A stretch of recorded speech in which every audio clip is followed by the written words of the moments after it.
Good morning, guys. This is Anthony P., coach and contributor at the DFS Army for the NHL, MLB, and now the Sportsbook. We are very excited to have you guys in our new Sportsbook service, and we're going to tackle your questions on a daily basis to make sure that you guys are comfortable with the tools that we are providing. And this morning, I am going to walk you guys through the MLB model so that it is easier for you guys to understand. So the first thing we need to make sure that everyone understands is this model is my base, is the foundation of where we're going to be capable of seeing differences between Vegas and what we are predicting in terms of implied win percentage and totals, and also team totals for DFS purpose usage.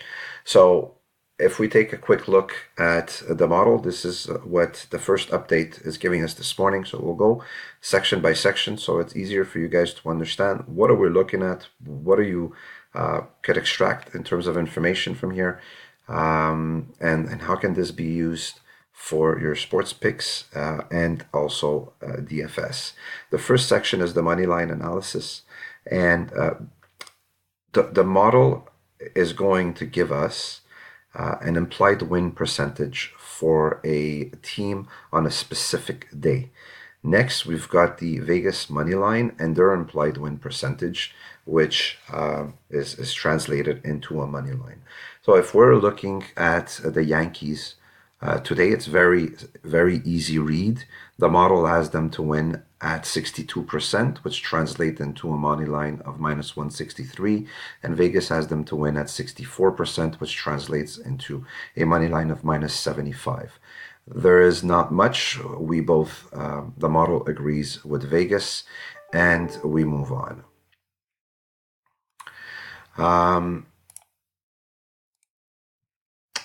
We're going to look at the over-unders and the team analysis as soon as we're done with the money line analysis, so that we properly follow through each section so that it makes sense when you're looking at these.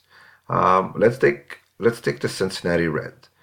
Cincinnati Reds, we've got them at an implied win percentage of 44%. So we are expecting a money line of 127. Vegas is coming in and saying, yo, Indians are very popular for whatever reason that we'll get into in a couple of minutes. Vegas comes out with an implied win percentage of 38.46, and they put a plus 160 money line on Cincinnati. Right away, this is signaling right here that there is some value on the Reds. Do we immediately go bet the Reds at plus 160? No. It signals, and this is absolutely a game I'm going to prioritize in terms of handicapping the game. We see something similar here with the Padres, where the model is saying that they should be favorite, and Vegas is saying nope, the Angels should be favorite. So this is also triggering a value bet proposition. When I talk about expected value on a bet, if we look at the winning probability of 44%, and this is our winning probability, and Vegas has them at plus 160. If we're betting $100 on odds of 160 with a probability of winning based on our model of 44%, it gives us an expected value per bet in the positive of 14.40. If you are betting a positive expected value on most of all your bets on the long run, you will be winning.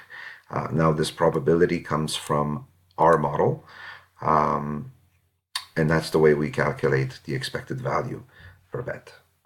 If we are taking, let's say, Cleveland at minus 77 with a winning probability of 56%, you will see that this is going to give us a negative amount.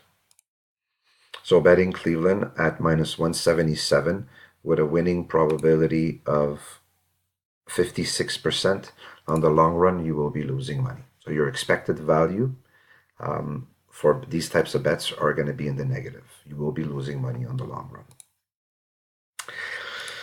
If we look at the totals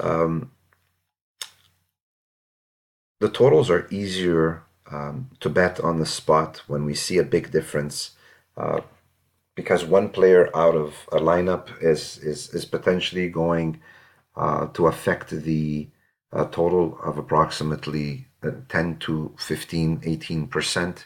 So when we're seeing a big gap between the model total and the Vegas total, when I see gaps that are over 1.5 early in the morning, I make sure that I go take a look at where the line is, because this updates every 35 to 55 minutes. So I make sure that the line is still at the same place, and it might trigger a bet. Most of the time, it will trigger a bet almost immediately. I am going to go and take a look at where the money's coming from, where the money's going, but I don't really put too much time looking at those numbers when there's a big gap between the model and Vegas in totals. So if we're looking at the Yankees, we've got two studs pitching this evening, the Groom and Severino. Vegas comes out with a total of 7. The model comes out with a total of 8.32. It gives us a difference of 1.32.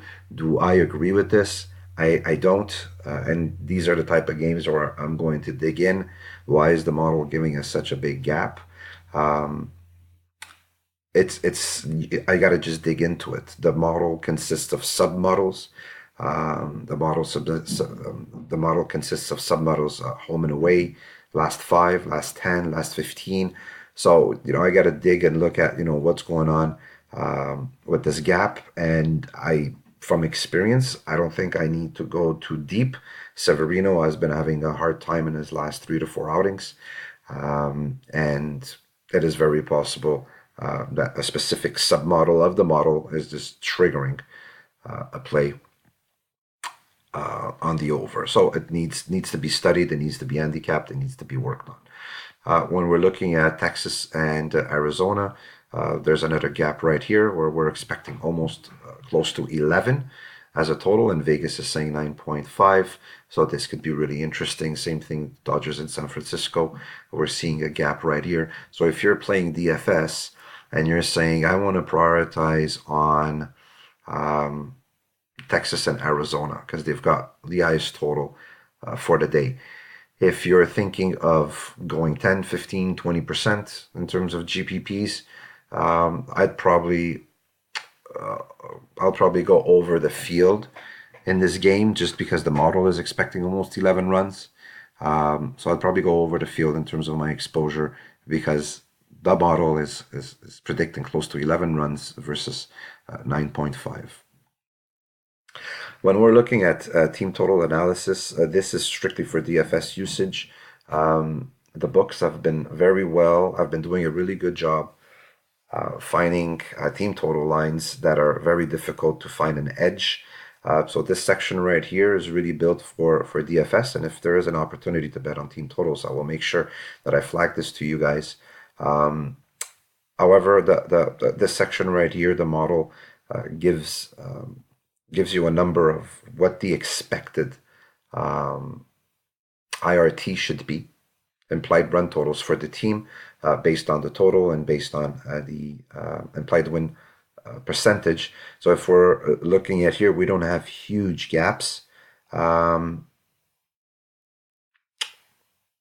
We could catch the biggest one that we have here is minus 4.5. Okay, so we got a big one here, which is almost 3/4 of a run. The Dodgers, the money line is on the ball right here, like at par with Vegas. The total, it's showing us that 1.27 difference over what Vegas is anticipating. And when we're looking at the Vegas implied team total or the implied run total, we've got the Dodgers at 4.2. However, the model is showing us 4.88. So usually 4.2 is not going to attract a lot of ownership. These games are going to go with minimal exposure. If the model is showing you 4.88, it puts you in 4.88 right? It would actually set you up in the top 5 on today's slate in terms of implied team totals. So it could give you an opportunity um, to get a little bit more exposure on the Dodgers at a lower ownership percentage. So in a nutshell, guys, this is what the model does for us. It is updated early in the morning. I used to update it twice a day, but now we're going to be updating it 4 times a day. So early in the morning, I would recommend that you come and take a look at this. If you're a DFS player, definitely use this as your tool. If you like to do mass multi entries, you know how this works. You're gonna cash. You're gonna maybe cash once, twice, or 3 times a month. It's not something that we win on a regular basis, but you know the team totals, the over/under analysis could potentially give you guys an edge on the long run if you stick to the process. So early in the morning, I would really recommend you guys to come in here and see what the model thinks versus Vegas, which games are or which teams are overpriced, which teams are underpriced. Based on the implied win percentage from the model, you can maybe take a higher position on a specific pitcher who is not tagged to be that favorite, but that the model shows that he should be. And if there are differences in the over-unders that you see, over 1.5, 2, it's very possible that you've already received the message that this is a betting signal for us on the over or the under, and that we're recommending to put that bet in as soon as possible. What I would also like to tell you guys is track the movement. You will see very early in the morning the model suggesting something, or very early in the morning the model is going to say this game is overpriced or underpriced, or the model is going to say the total should be higher than this. Just track the picks, track the movement during the day, and you'll see that when the model says that there's something off during the day, you see these totals and these money lines slowly going towards what the model is expecting. So there's a ton of info that we could share with you guys, that there is actually lots of value behind this. So guys, if there's any other questions, I invite you guys to come and visit us in our new Sportsbook Slack VIP channel, and I hope this helped you guys out. And if you've got any other types of questions, you could send a direct message to myself, or let's just have conversations as a group in the Slack channel, so that everybody could learn through this process. Thanks, guys.